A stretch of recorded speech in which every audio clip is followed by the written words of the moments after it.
What's up, y'all? This is Brave, and I'm back for another review of The Real Housewives of Potomac. This is Season 8, Episode 2, and the episode is titled Home Sweet Drama. So we see Ashley and her mother. They are out shopping in a nursery for plants, not for babies. And they basically talk about the fact that she is planning a housewarming party.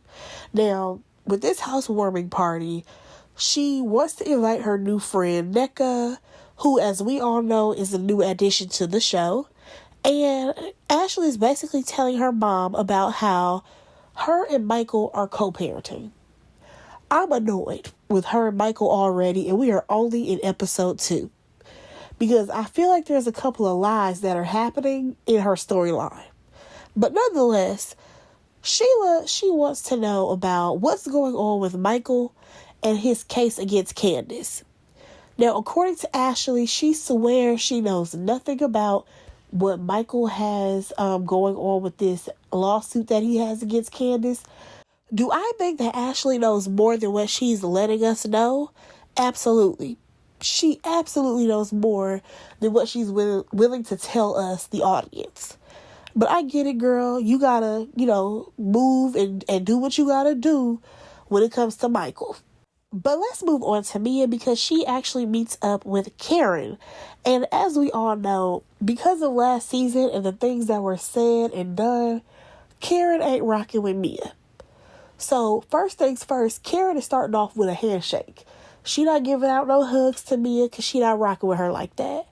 So we get the brief history of basically their friendship and how things went left because Mia decided to say some things about Karen. Karen tells her basically, girl, you lied on me. And what you're not about to do is play with my institution. Because y'all know every time Karen talks about her marriage, she always says her institution. So Mia, what was annoying me about her, she basically was like, well, Karen, what was said? Why would Karen repeat what you said, especially when it was negative, and she swears that it's not true? Mia, just take accountability, please, and be like, you know what, Karen, I was wrong. But no, that's not the approach that Mia is taking.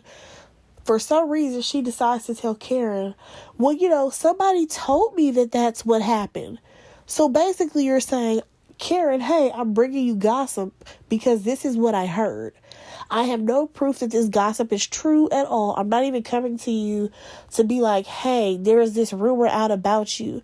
You said it as if it was actual and factual.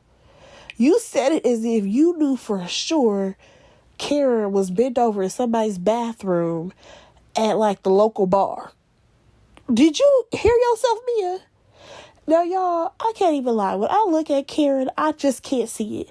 I cannot see Karen being bent over in somebody's dusty bar bathroom. You know what I'm saying? But nonetheless, they talk about Mia and Gordon because they're basically starting a friendship over. That's where Karen and Mia are. But when it comes to Mia and Gordon, Karen is like, so was there any truth to what Giselle was saying at the reunion about some embezzlement? And according to Mia, at first she thought her husband was embezzling the money as well. But as of now, she believes her husband.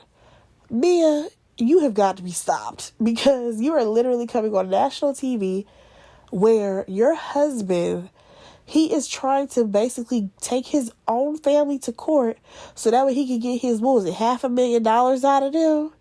And you on national TV talking about some, he could have embezzled it. I believed he embezzled it, but I don't think he did it.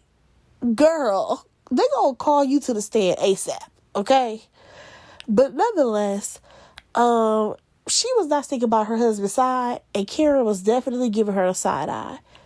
Mia goes on to tell Karen how she's only drinking wine, and the reason why she acted up in Miami and attacked Wendy was because she was off some pills and she was drinking on top of that. Girl, please stop lying. Do I believe that Mia may have been on pills and potions? Probably. But I also believe that she wanted to attack Wendy. She wanted to find a reason to pick with Wendy, and you can't tell me no different. But let's go ahead and move on. We go to Candace. She's over there with her manager. And number one, Candace, please get that green paint off those walls. it ain't doing what you think it's doing. That's number one. Number two, they basically talk about the fact that Candace is trying to wrap up her agreement with her label. You know what I'm saying? I think she has to drop like one more project over there. And then she wants to move on to a larger label. She wants to really, do this music thing. What's throwing me off is the fact that they were like, oh yeah, we need to wrap up this second leg of the tour. I said, second leg? What tour is Candace on? Then, for them to be like, so which opener should we have for the show? Openers? Y'all, how many songs did Candace got? Because Candace seemed like an opener to me. Candace is an opener her damn self. I'm trying to understand how many songs does she got that she can carry a whole show. And then the manager, he ended up suggesting like, oh, let's do Drew Sidora again when you go to Chicago. And Candace like, nah, I don't think so. And I feel like there was some type of underlying issue there that she didn't want to talk about on camera because her whole energy changed. And Candace basically was like, I don't need anything musically from Drew. And I don't need her to sell tickets or anything. Again, I'm not understanding why you wouldn't want to bring Drew with you. She only got one song. You got a solid 3. So I think that average out. Because who else are you going to have open for you when you are practically an opener yourself? I guess, girl. But let's go ahead and move on. Y'all, we get to Juan and Robin. They are at home. Robin is out here bagging up vitamins. And I'm like, who does that? Like, girl, if you don't get just one of those little pill cases like the old people got and call it a day. Nonetheless, she decides to tell Juan about the intervention that she had with the other ladies. Of course, Juan tells her that he don't care about what anybody gotta say. And Robin don't care either, so I don't think we should. At this point, I don't think we as viewers should care about anything that's going on with Juan and Robin. Because they not about to drain me. Not today. We got enough going on this episode. Oh, but I did want to mention the fact that they brought up the lawsuit that we all have heard about with Juan being a coach, and there was some misconduct with another coach and a student. Yeah, that lawsuit. So Robin is out here standing 10 toes down on the fact that Juan, he did everything right, and his name will definitely be cleared in the lawsuit. Okay, girl, we'll see about that. But what bothered me in that scene was him constantly mentioning, oh, I just love my guys. My guys, my guys. Gosh, I just love my guys. Juan, shut up. This ain't helping you at all. Okay? I don't care how much you talk about how you love your guys. Are you talking about your students? Are you talking about the people who worked under you as a coach? Who are your guys? Please explain, sir. Yeah, I just don't like Juan or Robin. Let's move on. So, we meet the new girl, Nneka, I think. She has a husband by the name of Ike. She just moved to Potomac. Yes, she does have the Potomac zip code, and her house is under construction. Now, according to her, she has multiple properties thanks to generational wealth. I can't lie, I was annoyed that she was carrying that puppy around in that dusty under construction home. It's a puppy. He shouldn't be breathing in all those particles, but clearly you don't care. Nonetheless, her and her husband plan on starting a family soon. I didn't need to know that she takes her multivitamins with champagne. That was real extra. Y'all, we'll see what she brings. I'm not really excited about her. I don't know what it is, but I'm just kind of okay, cool. And it may be because we've already seen her life with Wendy. Because they practically just recasted Wendy. Now, speaking of her, baby, if Wendy ain't gonna do nothing, she's gonna come up with a new job every season. And this time, what is it? She wants to start her own talk show. Now, Wendy says that she's multi-hyphenated. And I think it's great to be a multi-hyphenated person. However, what I think is happening here is that Wendy wants to be like Candy Burris, where we all know that Candy comes out with a new business for every season. But I feel like Wendy just don't know how to execute what she doing. But hopefully she'll get there. Nonetheless, she wants her talk show to start small and then for it to reach like a major network. Because who doesn't want to be picked up by a major network? But what threw me off was the fact that Wendy did not know what a PA was. And I'm like, how do you not know what a production assistant is? There are people right now who are working around y'all on this TV show who are production assistants. Get it together, sis. So Wendy, she's already over budget with this project. And I just feel like, Wendy, first of all, I'm going to need you to make money before you continue to always spend it. Because I feel like every time she come up with an idea, it be too expensive, she can't afford it, or it's over budget. From the candles to, what was the thing last year that she had going on? She had the candles. Oh, she wanted to do the restaurant that was going to be really expensive. And now the talk show. But I digress. Let's go ahead and move on. So we see Karen and she is planning a little workout class for a couple of the ladies. We have Mia, Ashley, and Giselle, I believe. That's who came. Ashley introduces us to her new boobs by the name of Demi and Diamond. And I must say, they look good. Ashley actually looks really good this season. The ladies, they are basically taking a Pilates class. But for me, the highlight of this scene was Karen talking about because, I'm about to be triple 20. And I was like, not you talking about 60 being triple 20. Ma'am, you're so dramatic. And what was more dramatic was Karen and her 5% of calcium buildup. I said, Karen, get out our face with this. You trying to make a moment happen that really don't need to. But nonetheless, the ladies sit there, they chit-chat after the workout or whatever. And Karen, she basically tells the ladies that she's starting over her relationship with Mia. Giselle updates the other ladies on the intervention. And Giselle, she asked if Karen would apologize to Robin about the rumors of the woman in Georgetown. Now, here's the thing about the woman in Georgetown. I feel like the woman in Georgetown was Coach Bree. And when you look at Coach Bree, she absolutely looks like a younger version of Karen. She really does. So Karen wasn't lying. But nonetheless, Karen says that she can give Robin some grace. And she feels like her and Robin, they owe each other an apology. So they talk about Ashley, and we all know she still ain't got no divorce. And now magically, Michael's name is no longer on the deed of the house. Y'all can believe that if y'all want to. I don't believe it at all. Michael's name is absolutely on that house. There is no way that man is going to let an asset like that slip out of his fingers and not be a part of it.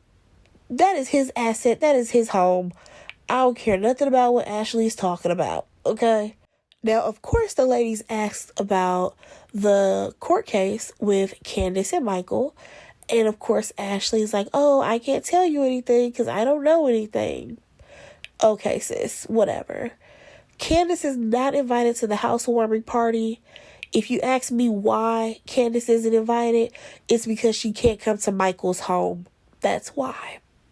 So Ashley also tells the ladies that she's going to bring her friend Nneka. And then they briefly talked about like Giselle and her little boyfriend. Nobody cares about that. Moving on to the housewarming party, okay? Now, I cannot lie. I was hollering at the fact that Giselle brought that girl Coronas as a housewarming gift. Like, yes, we know that Ashley loves her beer, but the way Giselle was carrying those Coronas down the block, I said, what is happening right now? Nonetheless, baby, Uncle Lump is there, okay? And one thing about Uncle Lump, he do not like him no Michael Darby. Okay, he cannot stand Michael. So you already know he was irritated when he found out that Michael was in the Bahamas with Ashley.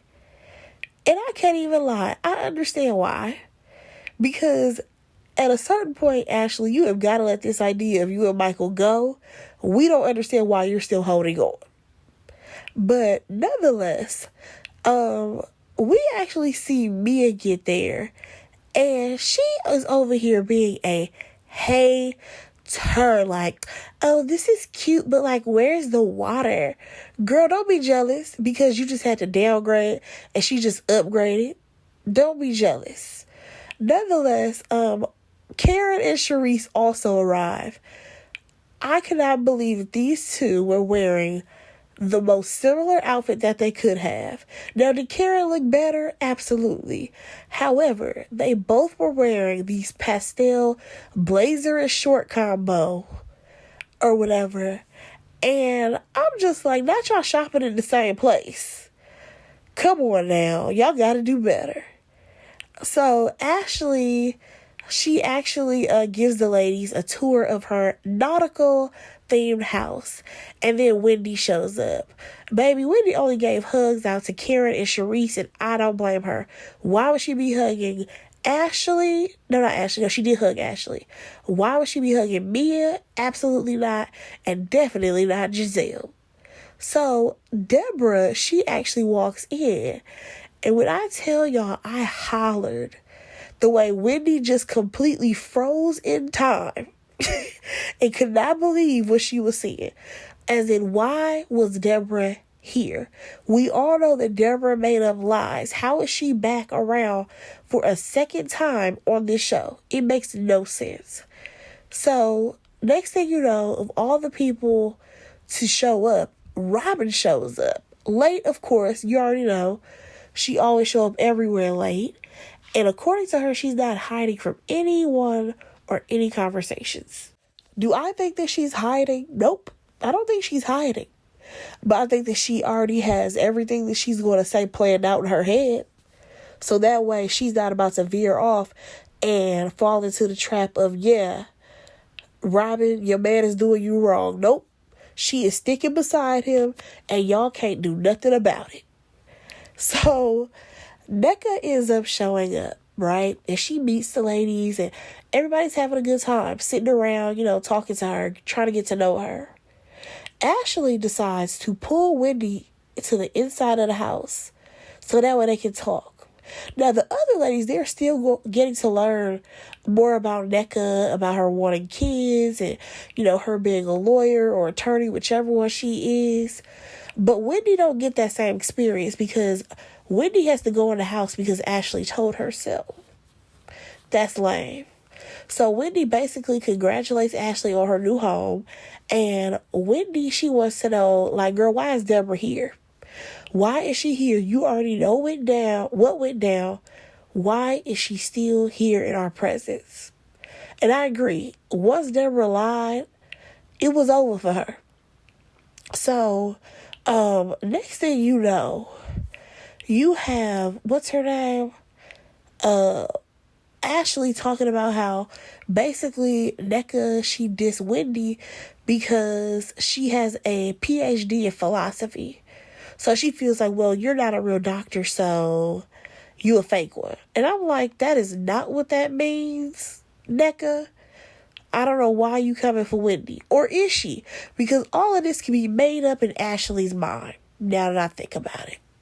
Because at this point, baby girl is just making stuff up. Because she goes on to tell Wendy about how she had a conversation with Nneka. And in that conversation, they were talking about how Wendy was shunned in the Nigerian community. Ashley, if you have a question about Wendy being possibly shunned, take that question to Wendy. Why are you talking to a whole other woman? And because she's Nigerian, you felt like, oh, I can go ahead and ask about Wendy's situation that I saw on a gossip site. Ashley, you sound crazy. You are stirring up mess You knew once you heard that Nneka was Nigerian, you probably felt like, oh yeah, perfect. This is a way for me to sneakily put a battery in somebody's back and they can handle Wendy because I don't want to get into it with her. That's what it was given. It made it seem like Nneka was talking so much trash about Wendy. That's not even what happened. Of course, she out here blaming it on the tequila. And now Wendy, she's like, listen, whatever it is that y'all talked about, it's not true. None of what you're talking about is true. I did not get shunned away. That's not what's going on. So y'all, that was basically the episode. We shall see what happens with Nneka and Wendy this season. If you enjoyed this review, go ahead and like, comment, subscribe to my channel, and I will talk to y'all in my next review. Bye, guys.